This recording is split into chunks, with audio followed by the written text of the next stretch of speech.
Yeah, come to the party. Are you gonna try to talk about it? Yeah. Are you gonna be in person here, right? Yeah, outside. Isn't that really nice there? Okay. Here, I'm gonna unmute the Zoom. I already did. Oh. And turn the camera on. I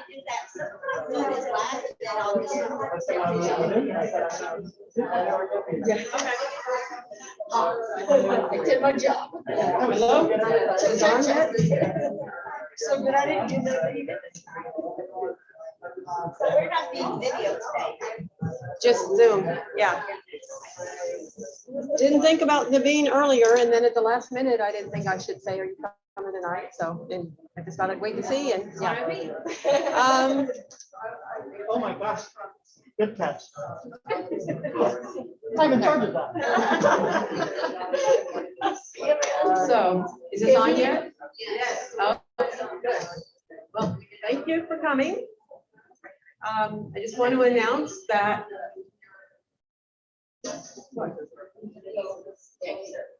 Do the microphone? Yes. Okay.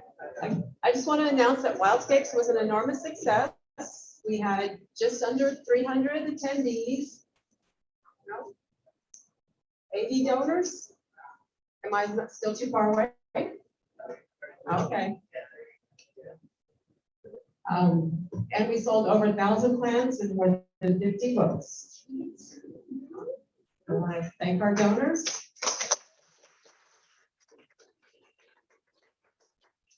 I want to thank the board and the committees because we were very short-handed. We did all this with half the people, so we pulled it off. We had a lot of great volunteers at the plant sale, so I also want to thank them. This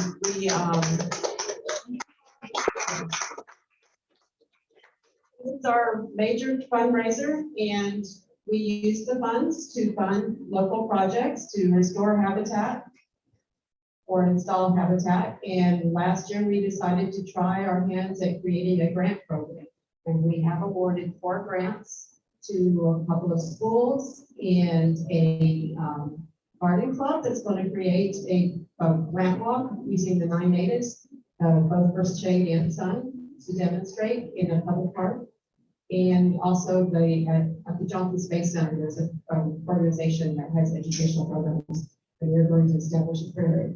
And then we have quite a bit more money, so we're going to create another grant to award in the spring. And so you can join us and help us figure that out, because we need to coordinate it in a way it will work with the schools so they can plan to do something in their school year. And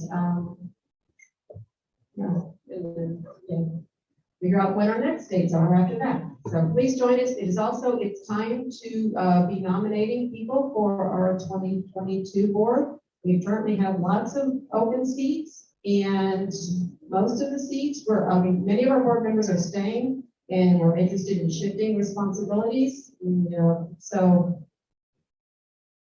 Well, you're welcome to put your hat in for any board positions. We have 4 open positions. There's a president, that is me. I will stay. I think I want to stay, but I am open to changing. The vice president is also the program coordinator, which means you find the speakers and come up with other ideas. So anyone passionate about that and who has ideas for what our topic should be should join us. And we have the secretary position. Lan is looking to take that one on, and then the 4 open positions. And then of course, you can just join committees too. You can join the grant committee, field trip and outreach education committee. They are not well defined because we didn't have the people to define them. So join us in 2022. Normally we have the elections in November, but I guess it's possible that we can postpone that and give everyone time to think about it. We have a board meeting next Tuesday if you want to join, and next Tuesday we will decide if we think we'll be able to have our annual plant swap in November, which is what we normally do in November. Susie has an announcement she wants to make, and then Lan will tell you about this plant and introduce our speaker. Oh, also, anybody who ordered signs and didn't get them at the plant sale pickup, we have some here. Let us know. Okay, hi. I wanted to tell you too that the board meeting is by Zoom. So yeah, that's good to know. And we really would love to have more people involved. I'm up here, I'm a little miss excitement because you may know that I have a brand new native plant garden in Montrose. And it's really pretty cool. And it's totally entertaining every single day. And it right now is full of seeds that need to be harvested and plants that have volunteered in places that I don't want them to remain. And so I was thinking, wouldn't it be fun to have people come over to my garden and do those things? Dig up some plants and harvest some seeds and have some lemonade and learn some new stuff. And so that's just a brain thing that I thought of. And so if you're interested in doing that, will you say something to me and we'll get in touch and get together and make that happen? Because I think it would be a lot of fun, you know, just and hanging out with people that like plants, and we'll get some of our well-known and wise people to guide us about, I would harvest this seed, but not that one, it's not ready, you know, kind of a thing. And we learn to see better and all of that. So anyway, I think it would be fun. Thank y'all for coming and get involved. This is going to be a good year. We're going to focus on figuring out how to get together more outside.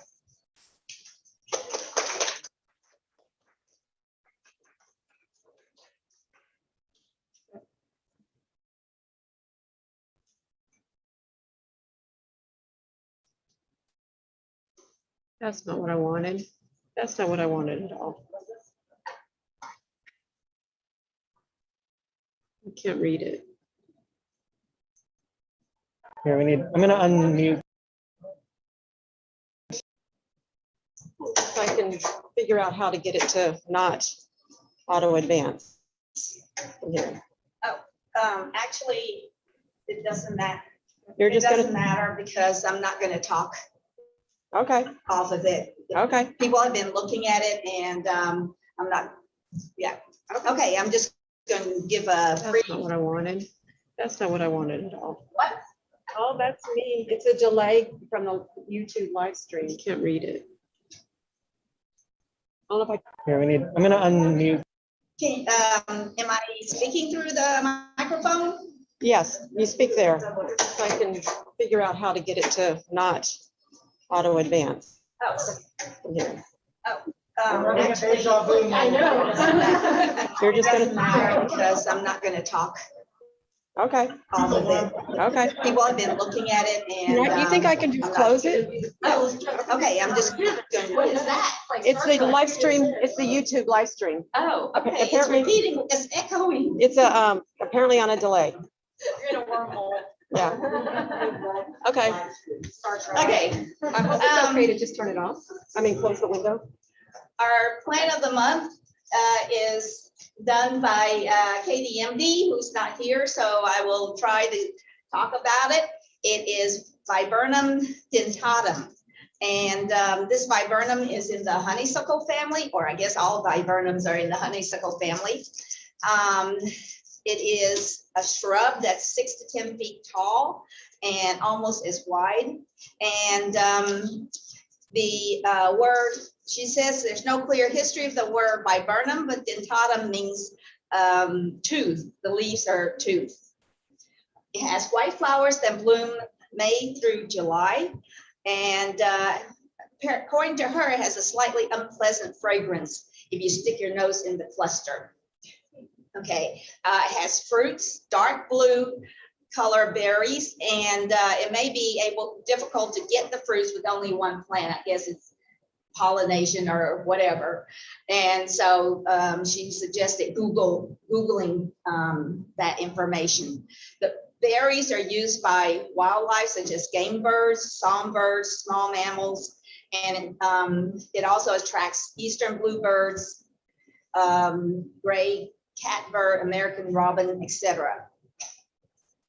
The leaves are opposite leaves and the margins are toothed, and it has the leaves turn color yellow to wine red in fall. It grows in full sun, part shade, or full shade, though in full shade it can become leggy, and it takes moist soil and prefers acidic soil, but it can grow in a variety of conditions. And that I know because I live in Southwest Houston and I have one, and it grows in the shade and well, I guess part shade, and the base of the soil is gumbo clay. The top layer is sand from the builders, and then the bottom is gumbo clay. So it's growing very nicely there. It may spread by suckers, but it's not too aggressive. And its natural habitat is marshes, bank streams, swamps, woods, etc. The plant is a nectar for numerous insects, is a host plant of moth, butterfly, and sawflies, and bumblebees and native bees will visit it. So there is a, okay, the next slide gives the credits. So look at the credits. And that's it for our plant of the month. Now I'm gonna introduce our speaker. Our topic this month is, what is a species? And the speaker is Dr. Cassidy Johnson, who is an alumni of Rice University and is currently a biology professor at the Houston Community College and a lecturer in the Biosciences department at Rice University. She received her PhD degree in biochemistry and cell biology at Rice. Cassidy loves teaching because she gets to do two of her favorite things: talk about the amazing world we live in from a scientific standpoint and help members of the Houston community find their own passion in life. Early in her career, Dr. Johnson was a Houston Toad Conservation Program specialist at the Houston Zoo. She is also very much involved in the local prairie community. She was president of the former Coastal Prairie Partnership and is a current board member of the Native Prairies Association of Texas. She is leading her students in her Rice undergraduate biology lab in the development of a prairie restoration on Rice campus, and is also developing an urban conservation field school program for HCC students. And that conservation field school program is in collaboration with the Houston Arboretum. So let me let Dr. Johnson tell us all about what are species. Thank you, Lan. Okay. Oh, true. Yeah. You know, great. That's what. Oh, yeah. Thanks. I give you mine, but I don't think we're supposed to do that, right? Yeah, and you can leave my car keys up there. I'll get it before I leave. Okay, sounds good. Can y'all hear me while I'm trying to get my mask off my face? Okay, cool. Hey, I am very loud. That's what I'm told by all my students. So hopefully I won't put y'all to sleep too early tonight. So I'm really excited to be here, mostly because I just had an opportunity to talk about this with my students. Uh-oh. Mac person using a PC. How do I make my presentation go?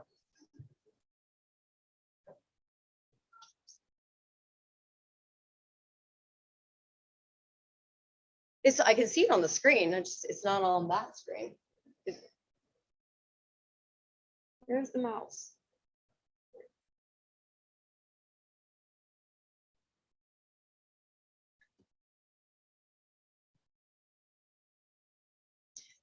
So I think it's sharing with Zoom and not the presentation, not the projector. No, I wasn't playing yet. Okay. Aha, perfect. There we go. Awesome, thanks. That was perfect timing because it gave me enough time to get my mask off because it was stuck on my earrings. Yes, now I'm all put together so I can talk to y'all about this. All right, so the title of my topic tonight is, what is a species? Maybe a little off topic from the plant talks that y'all usually get, but it is very relevant because I'm sure all of you know that the identification of a species is kind of a thing, especially in botany. It can be a little bit complicated sometimes. So before I get started, I want you to take a gander at these critters up here on the screen and tell me, are these real or is this fake news? What do you think? Real? Fake news? I know who Wally's gonna think this is, so it's just missing some hair. So if you said real, you're absolutely right. These are actual living things that we share our planet with.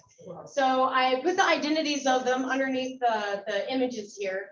But I love bringing this up in my class that I teach at HCC because it gives me a really good impetus to talk about natural selection and evolution and all these amazing processes that basically have shaped the natural world around us. What's critical, however, to a discussion of evolution and natural selection and why we have so much incredible diversity on our planet is understanding what a species is. Every single one of these organisms has been identified as a species. So that fundamental concept is incredibly important for us to understand everything else. So if you Google what the definition of a species is, you'll actually come up with 26 definitions. And I'm not talking about 26 different ways to explain the same definition. There are legitimately 27 for some people, definitions of a species. So why in the world are there so many? Well, the truth of the matter is, it's actually a little bit more complicated to describe a species than we think. So I've put the 7 most commonly used identification or definitions of a species on the slide. The ones that are in bold are the ones that I'd like to talk to you most about tonight. But you can just tell, just reading down this list really quickly, that there's a couple of different ways that we can do this. So I would be remiss if I didn't do a little bit of historical account to get into the nitty-gritty of what a species is and why it is so dang complicated to define one. So I'm not sure if y'all are familiar with any of these scientists, but these 3 gentlemen are essentially the ones that are cited as basically penning the first definition of a species. So Charles Darwin, of course, used the term species in his treatise, The Origin of the Species. But because we didn't have a lot of genetic information at the time, and because we were still exploring the idea that species or animals can change over time, there wasn't a concrete definition of what these things are, these animals and these plants that we're trying to taxonomically identify. So really the first person that tried to describe this was, I always pronounce his name incorrectly, so I apologize in advance. But Dr. Gabanowski, who was a Ukrainian scientist who eventually immigrated to the United States, was the first to finally kind of put a little bit of pen to paper to describe an organism as an individual finite unit that could be identified with a name. Fast forward a couple of world wars, these other 2 individuals, Dr. Alfred Emerson and Dr. Ernest Mayr, which those of you who are ornithologists, you probably know Dr. Mayr fairly well. He's one of the OG ornithologists. They truly put a definition in the books. So all 3 of these men were taxonomically trained.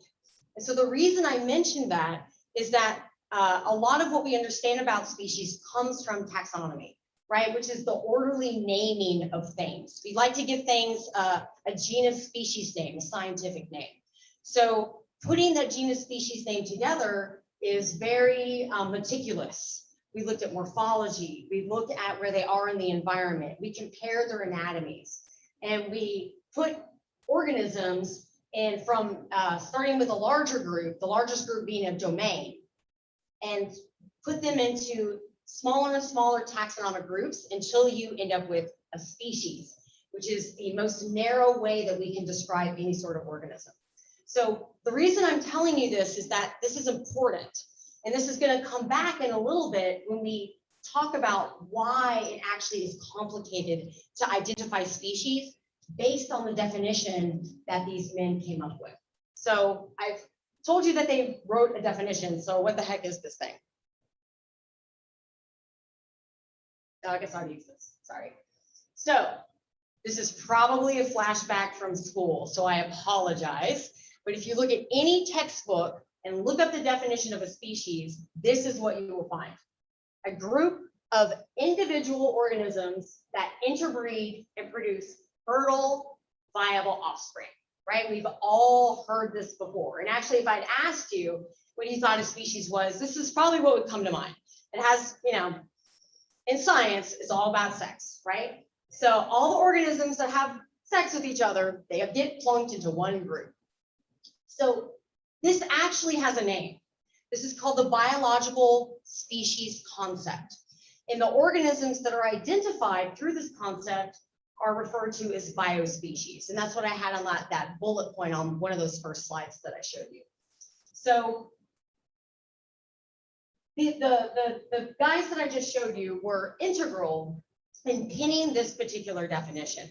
And this is the definition that we all know and love and have taken to heart. And this is basically how we teach about species in a biology classroom. And I know that because I teach a lot of biology classes. So what I'd like to do is break this down a little bit more. And the reason I want to break it down more is this is going to uncover the difficulty that we can potentially have describing species using this particular concept. So again, the mainstay of this definition is that a species is a group of interbreeding natural populations. Okay, you get a group of these animals together, they're going to be able to breed with each other and make offspring. Another important component of this definition is that there's something called gene flow between populations. So we all know that different species live in different places, right? They don't all live in the same place. Humans are a great example. We live in Houston. I have a good friend that lives in Norway. I have other friends that are all over the world in distinct populations. So we are still considered a species because there's gene flow between us, right? If I flew to Australia and met a cute guy and potentially had a kid with him, don't tell my husband I give you this analogy, by the way. I am very happily married. We would be able to have an offspring and it would be fertile, right? So even though we live in different places, there could be gene flow between us. So that's an important factor in this definition as well. So the last important kind of point, if we're really going to drill down into what this biological species concept means, is that these organisms defined this way are reproductively isolated. And so this is a super, super, super important concept that goes along with the idea of what a species is. So I'm going to spend a couple of slides talking about how you get reproductive isolation.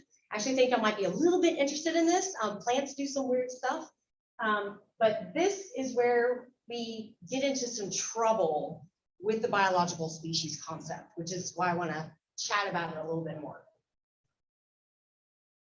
So of course, I'm a professor, so I've got words, right? I have a bunch of definitions and vocabulary that got to hit you up with.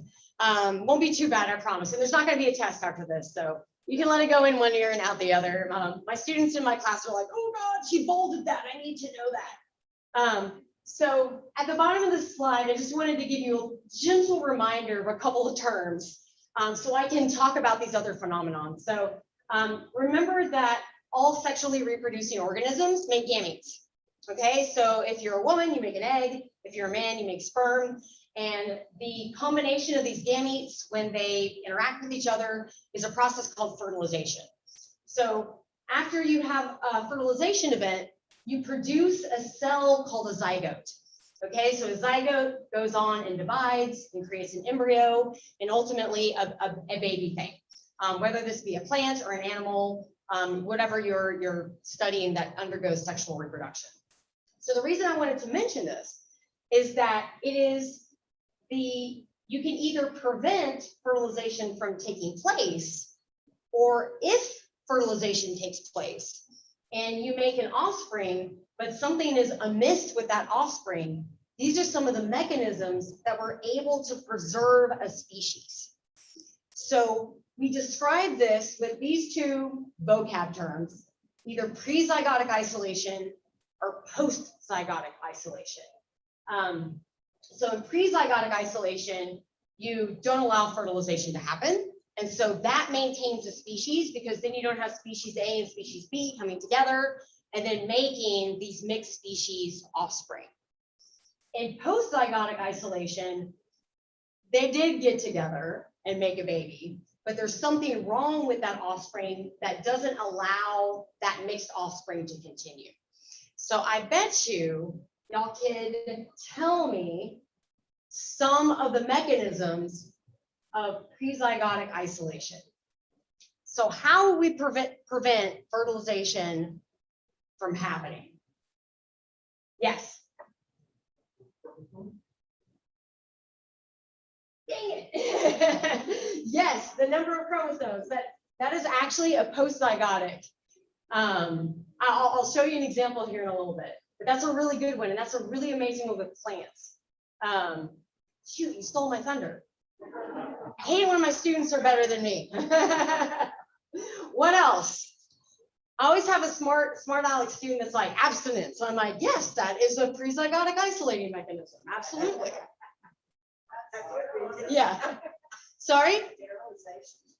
Yeah, if you're sterile, you definitely aren't going to have any kids, but that is actually a post-zygotic mechanism. Yeah. You're just way ahead of me. You're way ahead of me. I'm going too slow. That's what that means. Yes. You got it. If they don't even come into the same space, it's not going to happen. That's what every parent of a teenager wants, right? I'm going to keep my child in a bubble. Don't get out of the bubble. Any other thoughts? Yeah. That actually can be pre or post. That's awesome. Remind me that y'all brought this up, and I'm going to tell y'all something crazy that plants do. Yeah. One organ that eats the other. Before. Yeah, if one of them thinks the other one's more tasty than sexy, yeah, that would probably keep them from making babies. So y'all hit the nail on the head. So we have a couple of kind of fancy biological terms to describe all that, but if you have organisms that are separated by their habitat or by geography, if they just don't encounter one another, they're not going to be able to reproduce. We also have something called temporal isolation as a way we can just describe one of these pre-zygotic barriers. This happens a lot in plants. So if the different anatomical parts, the male and female parts of the plant can be fertilized at different times of the year, they're not going to intermingle with each other. This actually, and y'all probably know this more than I do, this happens in the same plant. So flowers that have male and female reproductive organs, they are not fertile at the same time. So it prevents cross-pollination from happening. But this is called temporal isolation. And then we have, this is my favorite.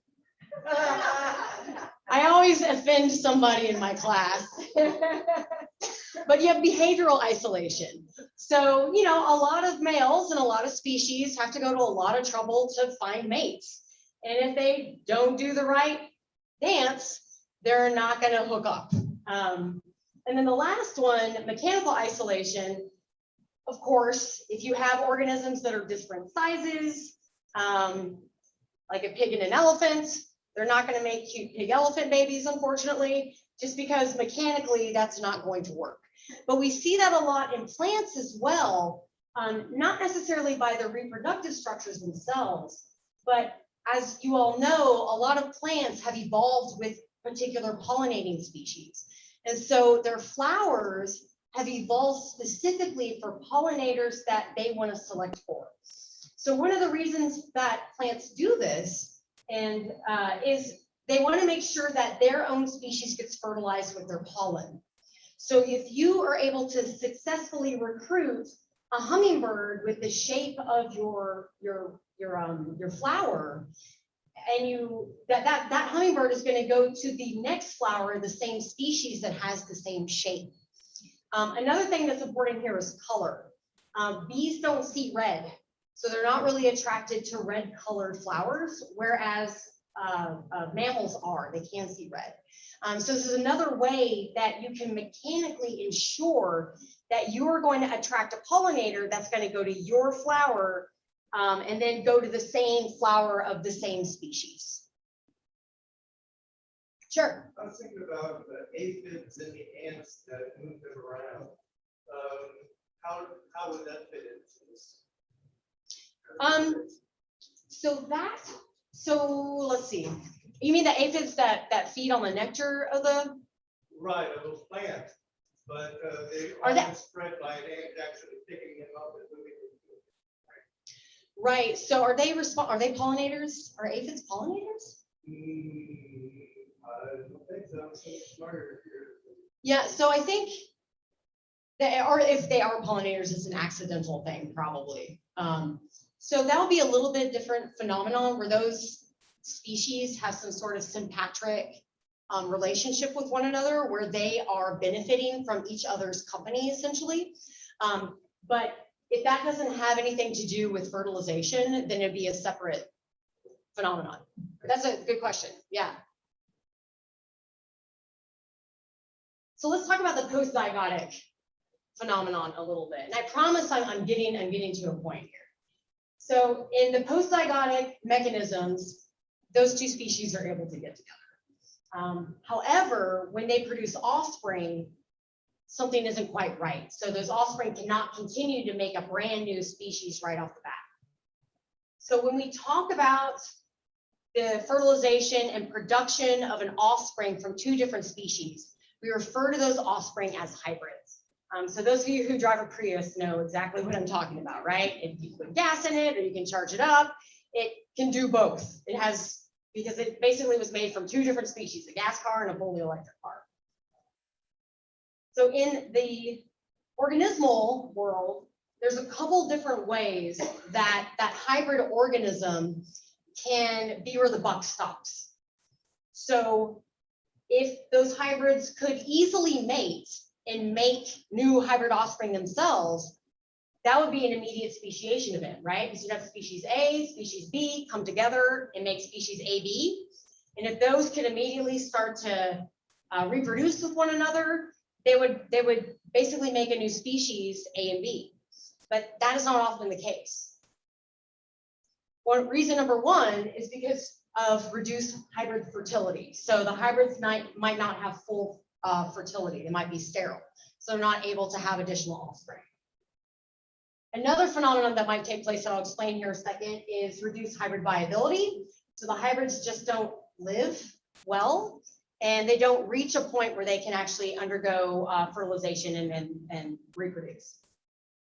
And then the last mechanism of post-zygotic isolation that occurs in species happens a lot of plants. And this is called hybrid breakdown. This one's kind of weird, but I'll show you a slide here in a second to make it clear. So in the case of fertility, this is probably the most well-known textbook case of when you have a hybrid that is sterile. So this is our good old friend, the mule, which is a combination of a female horse and a donkey. So this is something that is artificially bred in captivity, and the resulting animal, which is totally viable, super healthy, lives a long life, is called a mule. Does anybody know what it's called when it's the opposite? When it's a male horse and a female donkey? A hinny, yeah. So they have a little bit different disposition, but they really, but the mules are really highly sought after because they're very smart like horses, but really strong, so they can be used as pack animals. So these guys are perfectly, that's a weird way to describe that. They're sterile. They cannot have offspring. And so I'm going to go back to your chromosomes. David, is that your name? I'm going to go back to David's comment about chromosomes. Do you know why the mules are sterile? They have a weird number of chromosomes. So horses have 64 and donkeys have 62. When you mix those gametes together, you get a really weird combination, ultimately resulting in 63 chromosomes. So when this mule is in the process of gametogenesis, which is the formation of its own egg or sperm, depending on what gender it is, there's an odd number of chromosomes that can't be assorted properly. So you can't make proper gametes. Now you know. It's not just the mules are ugly to their own kind, it's they literally can't, their chromosomes don't work. So in the other phenomenon, reduced hybrid viability, in this particular case, what happens is that the hybrids are made, these species are able to breed, but that hybrid just doesn't do well in the environment. It either doesn't live long enough to mate, or it cannot mate properly, like it doesn't have the right behaviors. There's a laundry list of things that it just doesn't do properly in order to continue to make viable offspring. So the reason I like to show this picture is again because of a little bit of history. But this is a famously studied genus of salamanders called Amsentina that is in the Pacific Northwest.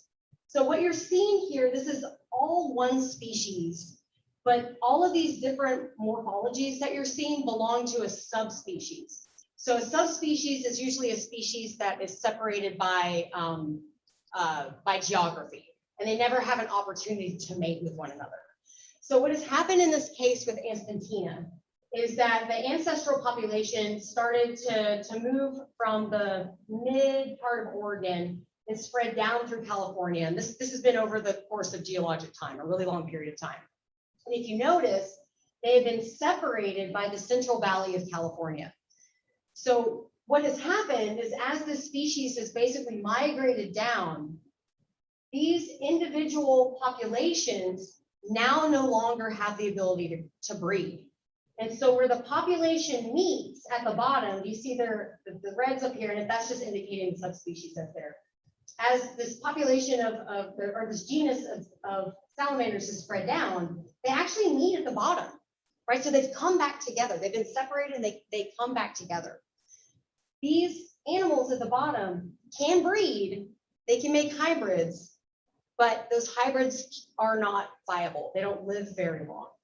So the reason I like to use this example is that this was hypothesized by Charles Darwin to exist, but at the time of his life and when he was writing Origin of the Species, there was no evidence that this could happen. This is called a ring species. And so he hypothesized that if you took a species, separated it geographically and gave it enough time, if you brought it back together, it wouldn't be able to breed. And sure enough, we found evidence of that hypothesis now. So the last mechanism that I think y'all will think is a little bit interesting, that is a post-zygotic phenomenon that keeps new species from forming, is this concept of hybrid breakdown. So this happens a lot in plants and has a lot to do with chromosomes, but this happens quite frequently in our crop plants. So we, on purpose, hybridize plants to make a lot of our crop species. And so a really good example of that is rice. So we take different strains of rice, we breed them together, and produce a particular strain of rice that has particularly long kernels, or whatever it is, whatever phenomenon that we want them to have. So in genetics, when you cross two different groups together, the first generation is referred to as F1. So in this hybrid breakdown, that first round of hybrids is fine. And these are great, we can harvest the rice from this. This is exactly what we want. So they seem otherwise healthy. But if you then try to breed these F1 hybrids to one another, their offspring aren't as in good shape. And if you do that one more time, they get really puny. So every time the hybrids reproduce, you break down the phenotype. So we've gotten around this using genetics in domestic crop production today. But historically, when people were trying to raise rice, they could breed them once, breed them twice, and then they'd have to go back and breed them once and breed them twice. It's very arduous and took a lot of time. But now we've been able to circumvent this a little bit with genetic technology. So just to recap some of these phenomena, and the reason I wanted to explain these pre-zygotic and post-zygotic mechanisms is to basically kind of hit home this concept of the biological species concept. So again, a species, as we all understand it, is a group of individuals that can interbreed and produce fertile, viable offspring. Huzzah, right? And I hope I kind of made the case for that. Now I'm going to pivot a little bit and tell you a little short story from my time working in the Houston Toad program. So everybody, Lan mentioned that I worked in the Houston Toad program at the Houston Zoo for a couple of years. And I got to work with this really awesome species, the Houston toad, which is a critically endangered amphibian species that, despite the name, is actually no longer found here in Houston, except at the zoo. So during my time at the Houston Zoo, I got immersed in species conservation and understanding the ins and outs of the laws that are involved with species conservation and their protections. And one of the things that I learned was how species were defined in the Endangered Species Act. So this is one of the reasons I wanted to mention the history of the definition of a species. So Ernest Meyer and all those fellows that came up with this idea that species are recognized because they interbreed with one another only. So they came up with that definition at the exact same time the Endangered Species Act was being written. So it was written in 1970, finalized in 1971. And that's when a lot of scientists started to accept the biological species concept. It all happened at the same time. So as this document was being written, we needed a description of what we were trying to save. What is a species? This is how it's written. So, well, this is a section of how it's written. I don't know if y'all have ever had the pleasure of reading the ESA or any other federal document for that matter. They can be wordy. So I just flipped out the most kind of straightforward part of it that explains what a species is. And you'll see right here in bold, it's a species, a vertebrate, fish, or wildlife that interbreeds when mature. So built into the Endangered Species Act is this concept that a species is defined as an organism that only breeds within itself.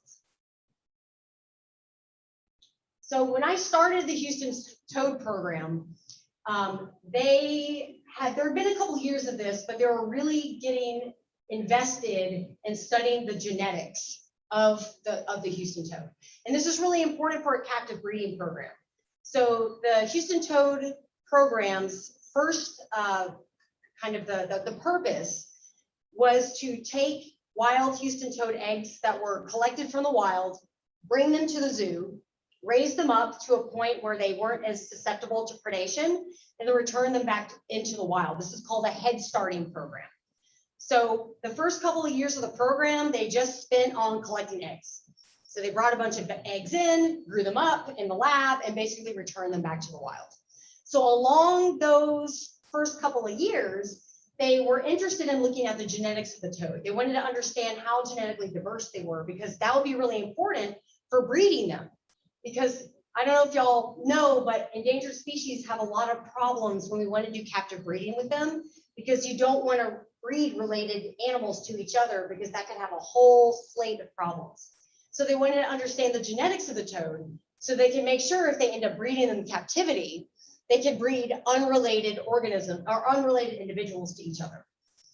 So as they were working on this, they found something very interesting. So overlapping in the range of the Houston toad is another very similar looking toad, but a different species called the Woodhouse's toad. So as they were investigating some of the early strands or the early eggs that they brought into the Houston Zoo's captive program, they uncovered that those Houston toads, in fact, had genes from the Woodhouse's toad in them. So what that actually meant was that somebody's great-great-grandfather had bred with a Woodhousey toad. So these two, what were assumed to be different species, had bred with each other. It's a little bit of a problem. So as they continued to do genetic research on these toads and understand more about their biology, what we unfortunately discovered is that many Houston toads and other amphibians, this isn't just exclusive to Houston toads, other amphibians have undergo the same phenomenon. But Houston toads can hybridize with sympatric species. Sympatric species are just species that live in the same area. So I have the range map for these two species, just so you can assure yourself that, yeah, they're found in the same place. This is the range of the Houston toad, and this is the range of another toad. This isn't the Woodhouse's toad, but another toad, the Gulf Coast toad, which is the common one that we see everywhere. So we discovered that there was also hybridization occurring between these species as well. So fun fact, I'm sure you're wondering then, well, how did the Houston toad end up being its own species anyway? If they overlap and they hybridize, how do they even get this designation? Well, I'll give you a little bit of a hint to make you think that this wasn't always so. So Houston toads prefer cooler breeding temperatures. They usually hit the pond in February. And Gulf Coast toads like it a little bit warmer. So there's something going on in the world right now that's changing this a little bit. Anybody want to venture a guess? A little thing called climate change. A little thing called global warming. So historically, these species were temporally isolated.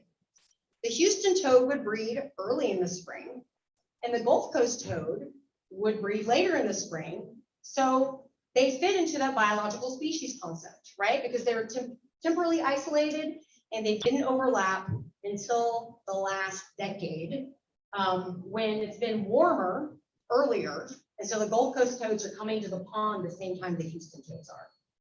So this might be a weird phenomenon just with amphibians. They're external fertilizers, right? So they dump their gametes in the water and there's intermixing. So, okay, maybe hybridization is a thing with amphibians. It happens in a lot of other species too.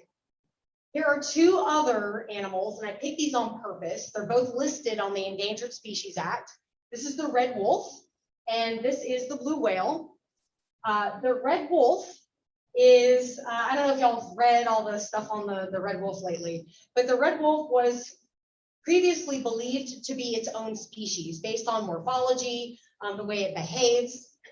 They've now done a lot of genetic analysis on the red wolf and discovered that it is most likely actually a hybrid between a gray wolf and a coyote. Almost 50-50 in the genetics. The blue whale, which I didn't believe this, I had to actually follow up on some of the scientific literature that demonstrated this. Blue whales are now known to hybridize with fin whales. So blue whales are another incredibly endangered species. Fin whales are threatened, but don't have the same status. What they found is, okay, a one-off of a fin whale, blue whale hybrid, but they now recently, in 2019, discovered that hybrid could reproduce. So now none of these animals are external fertilizers, right? They're big vertebrates and they hybridize, and those hybrids are fertile and able to reproduce themselves. So I think you'll probably know where I'm going from here. So I told you the biological species concept. It very determinedly says that you have to be able to breed with yourself only to make you a species. And the Endangered Species Act was written with that exact same verbiage. This is the problem. The Endangered Species Act does not protect hybrid organisms. So there is a huge movement right now, not huge, but there is a movement to delist the red wolf because people are like, it's not its own species, it's a hybrid, let's get rid of it. The Houston toad, that hybrid gal that I showed you earlier, we couldn't release it from the toad facility because it's considered a hybrid and not protected under the Endangered Species Act. So we actually had to keep those toads at the Houston Zoo where they live the rest of their lives. So this poses a huge challenge for conservation. this very finite definition of what a species is, but the fact that hybridization does actually occur, it's a natural process. So any Houston toad that we release back into the wild, if it is in some way hybridized, can't be protected under the ESA. So we can't get money to protect it. We can't punish people for harming it. So this is a big problem. I've been told, y'all holler at me. What did you say, Lynn? Yeah, it's, cannot write that about, another 25. Oh, gosh, okay, all right. Everybody doing okay? I'm not boring you to death? Okay, all right. Another 25 minutes, including questions. Cool, yeah, I'm almost, I was gonna just hurry, but now I know I have time. So this is a huge challenge to have this definition that has this very finite description of what these species are supposed to be like. So this brings me to a couple of the additional definitions that I want to share with you. So I hope you're appreciating the fact that we have a little bit of complication with the standard biological species concept. Hybrids definitely happen. And what about extinct species? There's species of dinosaurs, right? We don't know who got lucky with who, so how are we supposed to describe them as a species because they're fossils? Wally could tell us way more about that. What about asexually reproducing organisms? So all these other organisms that we know persist and exist that we need to be able to classify as a species or not don't fit into this definition. So I just wanted to highlight a couple of the other ways that we describe species and some of the kind of fun facts that go along with it. So this ecological species concept, or an eco-species, is another way that we can describe definitive species that sometimes do hybridize. So lions and tigers, we visually can say, oh gosh, yes, those are definitely not species, they look different. But ecologically, they're also found in much different environments, and they don't often overlap.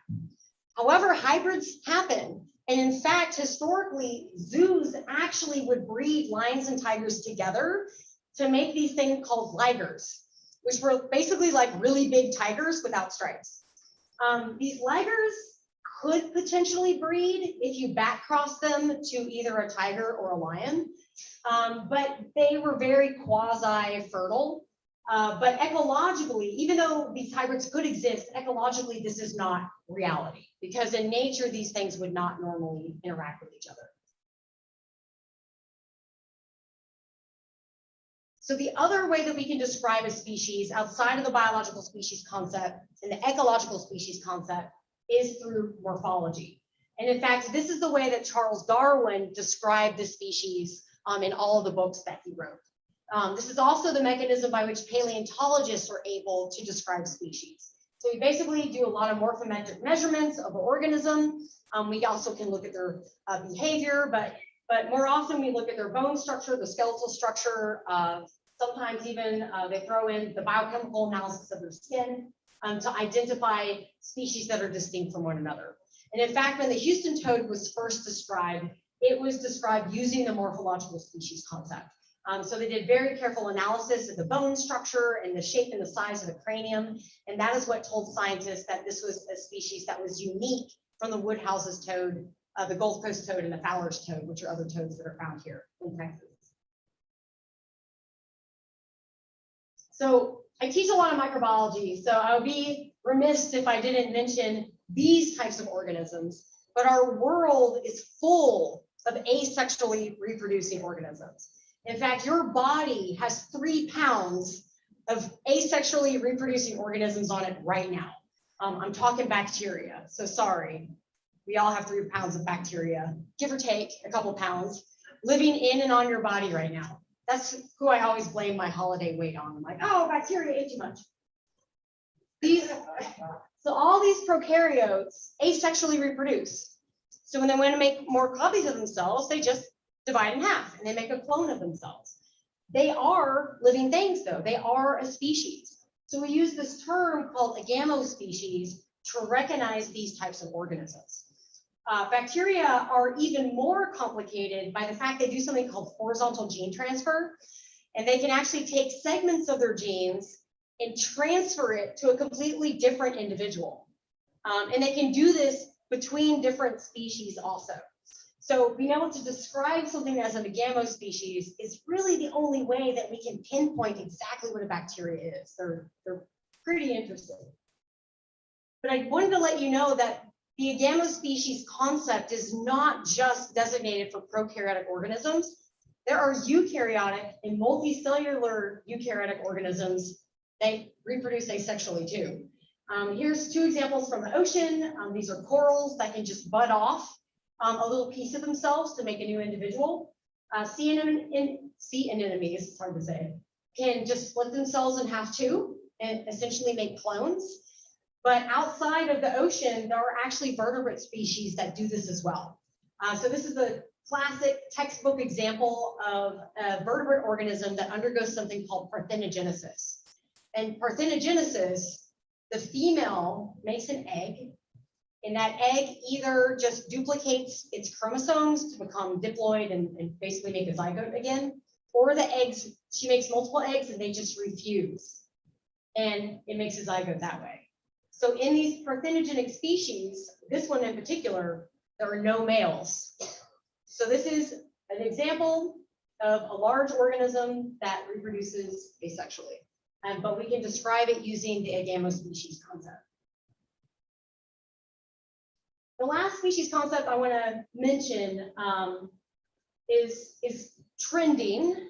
This has become a very popular way, or a very important way to describe species with the advent of genetic technology, and that is an evolutionary species. So I don't know if y'all looked at a lot of these. This is called a phylogenetic tree. And essentially what it's doing is it's explaining the evolutionary history of this particular clade of organisms. So I just randomly chose one out of a textbook that I use. This is Ursidae. So these are bears. And so essentially what you're seeing on this graph is kind of their evolutionary history, like who came from who.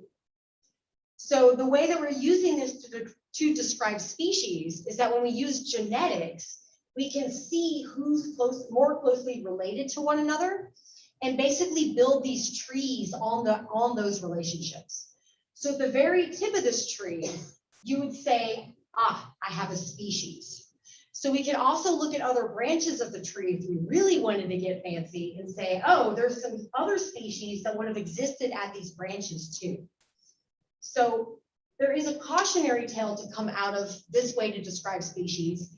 And that is that all phylogenetic trees are essentially a hypothesis. So we have great technology to be able to compare the DNA of one organism to another, but we are limited by the number of samples that we have. So for some species, we have lots of DNA, and for other species, we don't have a lot of DNA. And we have to basically just kind of build the tree the best that we can. It's kind of like if you were making your own family tree. If some of your family members decide to donate DNA to Ancestry DNA or one of those groups, and it puts together who's more closely related to who, but you know you have some family that lives on the other side of the United States, but they don't want to donate their DNA, and you just try to remember, okay, that's great Aunt Flo, and she was related to her, and you just try to put it together the best that you can. That's a lot of time what happens here, because we can't go all the way back in time and collect DNA from all the ancestral animals. So these are super useful, and they have uncovered a lot of relationships between different organisms that we didn't know were previously related. But again, what you're looking at here is a hypothesis. This is actually the reason, and Lan asked me this question, this is the reason that every once in a while they rename something, which is super annoying because you know the scientific name of a plant, and then 5 years later it's given another name. That's because we're understanding better its phylogenetic relationship. And we're able to compare more DNA, and we get a better sense of, oh, that actually doesn't belong in that genus, it belongs in this genus now. So I hope what I've kind of given you a little bit of an appreciation is how hard it is to describe what a species is. All these different concepts work for those particular scientists, like the phylogeneticists, oh my gosh, that's what they do all day long. Using, genetics to parse out who is a species. But sometimes that doesn't match up with the morphological species concept or the biological species concept. So there is some overlap, but there's also a lot of non-overlap. So this concept of what a species is really complicated because we have all these different definitions and none of the definitions are perfect. So in the past couple of years, there's been a few scientists that have tried to figure out if we can actually figure out a unified species definition. This is important because we actually need to know the number of species. Like, I'm a conservationist and I want to understand how many species we're losing because we need to know what action we need to take to save them. So being able to count 1, 2, 3, 4, 5 species in this environment or 1, 2, 3 in this environment is really, really important. So if we could come up with a unified definition, that would really help us be able to untangle all these questions and know exactly what we need to do for conservation. So this unified species concept is a novel idea. Dr. Kevin De Quiros is one of the folks that's working on it. He's at the Smithsonian. And I took an expert out of his really long paper, and essentially the way he summarized his concept of a unified definition is that species only have to be evolving separate from other lineages. So this is what that means. I know it's like, and this was the easy sentence. So this is essentially what this means.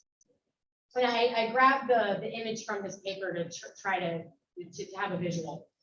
So if this is a very defined species at the bottom, like we know that that is a species, okay? It's breeds amongst itself, it fits the morphological definition, phylogenetically, we know everything about it. And these are two different species that are in the same boat. We know everything about them, phylogenetically they make sense, we got it, those are two different species.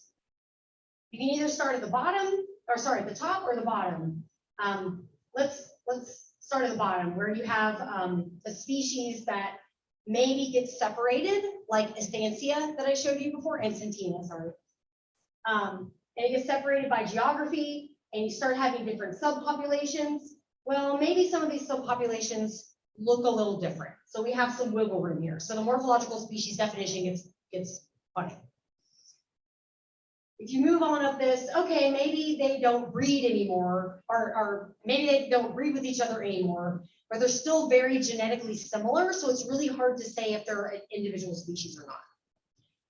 So as you work into the point where you have one species becoming two, you can, even though some of those other species definitions are falling apart here, if you can demonstrate that this species is diverging, even if it's not perfect, you can say that it is a unique species. Does that make sense?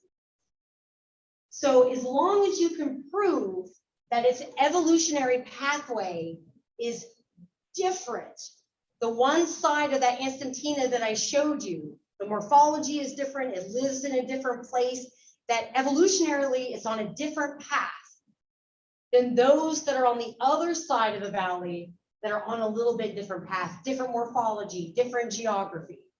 We can say that those are different species, even if part of some of those other species concepts don't work out perfectly. Does that help a little bit?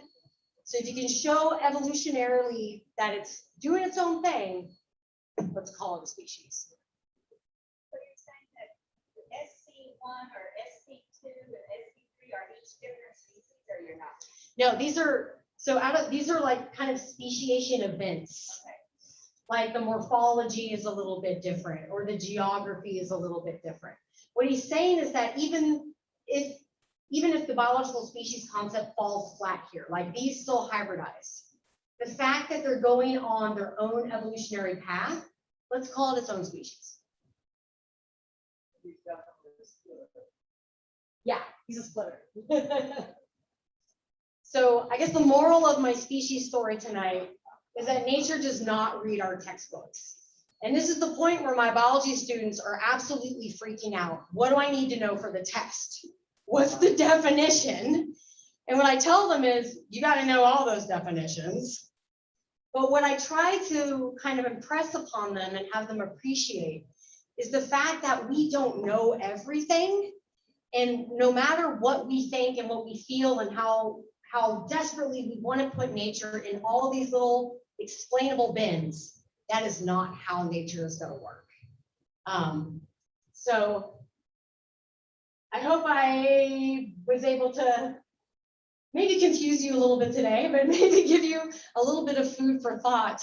But I hope you also kind of join with me in appreciation of how much more dynamic the natural world is. And what I hope that people also recognize is the fact that these clear-cut definitions are not a useful tool all the time for conservation. And identifying the Houston toad as just a species, this unchanging organism that needs to be protected, maybe we need to broaden our definition a little bit more and revisit the ESA and that early definition that was written. Thanks.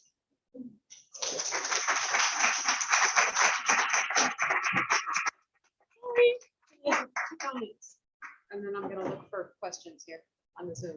But one, have you seen, I saw an article about grizzlies and polar bears being spotted in the wild, usually because someone shot them. Yeah. And there are lions in India. Yes.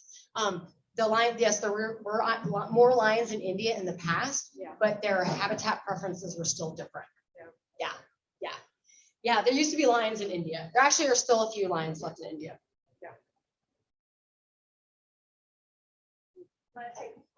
Yeah, sure, I'll take questions. Sure. I've got a couple for you.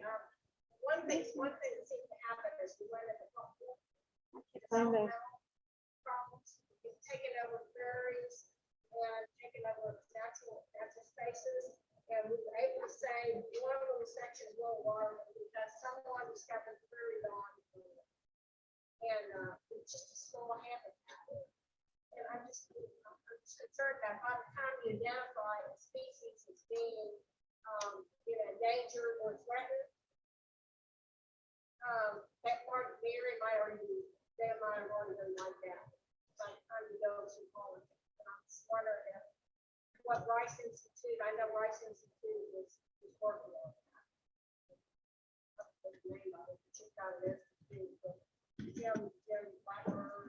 Right, with the Speed Institute, right? Yeah. So did y'all hear her question? So her question was, it takes so long to identify a species. By the time you identify the fact that it's endangered, it's too late. And what the Rice Institute's doing about it. So, in regards to rice, different people are working on different projects, and so I can't speak for their, specifically to what they are doing as people. But I will tell you that most of the professors you talk at Rice, Jim Blackburn that you mentioned, who works at Rice, would say that this is one of the reasons we need to focus more on habitat protection than specific species protection. For years and years and years, we've used species as the method that we protect the planet. Save the polar bear, save the whale, save the Houston toads, but the loss of those species is because of loss of habitat for the most part. And so we need to shift our thinking in conservation away from these individual species and look at the ecosystem as a whole. And we really need to be pitching saving ecosystems, not species. Because if hybridization happens, this is part of the natural process. And we need to allow that natural process to happen. And the only way we're going to allow that to happen is to protect space, not individuals. Right. So I'll tell you that with the Gulf Coast toad example that I showed you, so the hybrids of the Houston toad and the Gulf Coast toad, I can never remember. It depends on how they pair. The offspring are either, it depends who's male or female. The offspring are either fertile or infertile. So in the opportunity where the offspring are fertile, what do we know about the survivability of that animal in the wild? So it could be with climate change, the hybridization of a Gulf Coast toad and a Houston toad might benefit both species, right? That those hybrids might be better suited to the environment. We don't know, because when we find the hybrids, we remove them. Because when we remove them, or if we don't remove them, we can't protect the Houston toad anymore, because we have the money to protect an endangered species, and a hybrid is not an endangered species. So this is my personal opinion. What's more important is not getting going and literally putting buckets of Gulf Coast toads in a bucket and taking them away from the ponds where Houston toads are. We should protect that pond, or we should protect the environment around that pond, and kind of maybe allow the hybridization to happen. Sorry, I know there's people listening to me on Zoom, and they're gonna like, hopefully none of my conservation friends are listening to me. My Houston toad friends are like, no, but again, like looking at the ecosystem or protecting the ecosystem is the way forward. Places like the Arboretum or places that are protected, where they have toads, it's totally beneficial all along. Yeah, who's to say that hybridization between these species is unnatural? It's happened throughout the course of geologic time. Maybe we need to let it happen. I think you're first. Yeah, just real quick, a comment. Apart from the habitat, there are also many situations where people are deliberately killing off animals, like cattle ranchers in the West. They don't want the holes that the prairie dogs make, so they're wiping out prairie dogs, Right, of which there used to be billions, and now all 4 of the species are endangered. right. And the same thing for the wolves and the coyotes there. Right. So this was, that's where the Endangered Species Act is good to have, because you can say these animals are, threatened or endangered. If you harm them, you will be fined. So that's, where the problem with these hybrids are, is they don't have that same protection. So if somebody stepped on a Houston toad on purpose, they could be fined for that. But if somebody steps on a Houston toad, Gulf Coast toad hybrid, there's no protection for that. Wally? I've seen in the literature from time to time that believe that about half of plant species, higher plants, have come about by hybridization. Yes. Yeah, absolutely. Plants are really bizarre. There's tons and tons of hybrid plants. One of the factoids I give my students when we talk about hybrids is like 50% of the plant species in California are hybrids. That's a lot of hybrids. I think someone in this group actually told me once that a lot of our oak trees are hybrids. Is that correct? So a lot of oak trees hybridize readily. So sometimes when you're looking at an oak tree and it has different shaped leaves, it's because it's a hybrid. So yeah, plants are notorious hybridizers, but that makes sense if you're thinking about evolution. If you're an organism that doesn't move, and you want to adapt to the environment, hybridization is a good way to get novel characteristics quickly.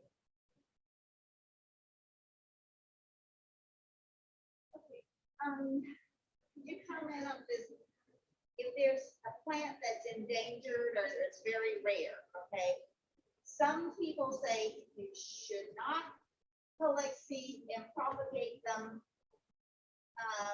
like in a nursery or something and spread them. And other people, because they said that those that you propagate in the nursery might have different features from the original species and it might not survive in that habitat or something like that. But could you comment on that? Because on the other hand, if you do propagate it in the nursery, you would keep maybe even a variation of that species alive. So what's Right. So this is a huge, huge, huge source of contention in conservation. It's same with animal species. Like, do we remove them from the wild, take them to captivity, try to breed them, and then re-release them? Like, are the animals that we're growing in captivity, are we selecting for ones that do well in captivity and they seem healthy, and then we return them to the wild and they don't do well in the wild? I'm sure there's the same problem with plants. So, in the experience that I have with the Houston Toad program, what they decided to do in regards to the head starting is that when they found a strand of Houston toad eggs, they wouldn't take them all. They would leave some and then take some back to the zoo, grow them up, and then release those back out. So I don't think there is a right answer. The wrong answer would be to do nothing, I think.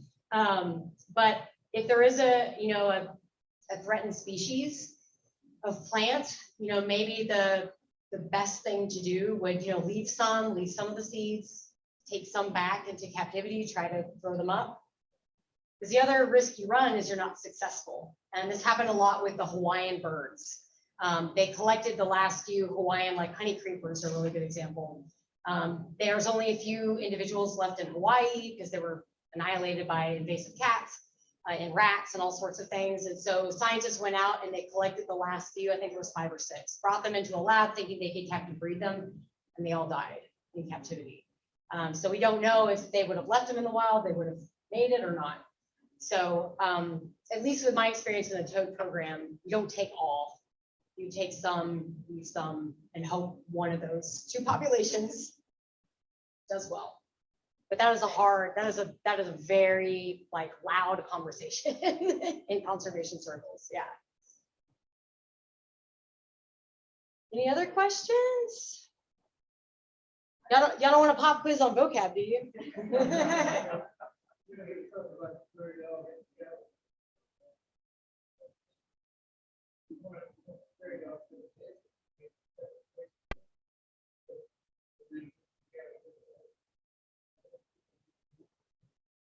Right, and that's why we haven't come up with a solution yet. There's not a good answer. So, yeah, we could reduce our meat consumption.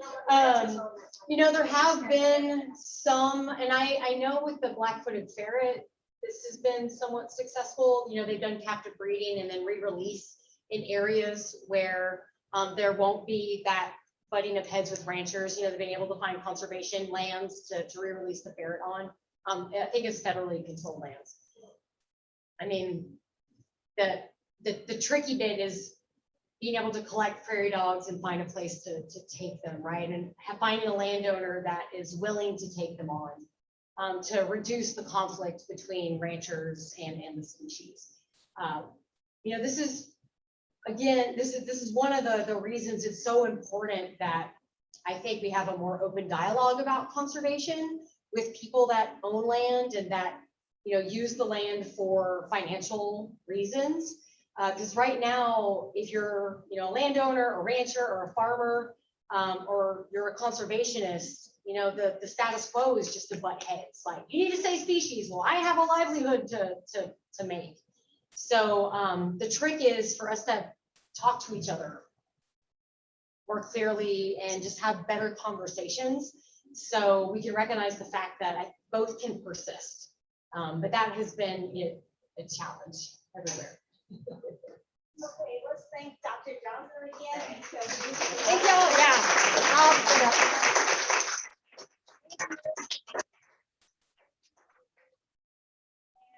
There's people brought plants and seeds, so go do it, and then we need to be out. There are people there, but nobody had any questions that I could see. Oh gosh, I didn't even check. Yeah, no, I just looked and I don't see any, and I asked. I look again, but why won't it open? Where's it going? Oh, that's the people.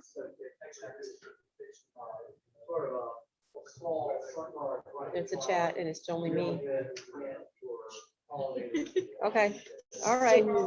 I I guess kept we'll thinking I just, should look at them, but then I didn't. I don't know. It was weird. well, I'm kind of worried that it was too far back too. I tilted it up, so they might have been looking at the ceiling when they, Yeah. and the slides. But, Oh well. yeah. Oh well. Okay. Okay, well, bye all.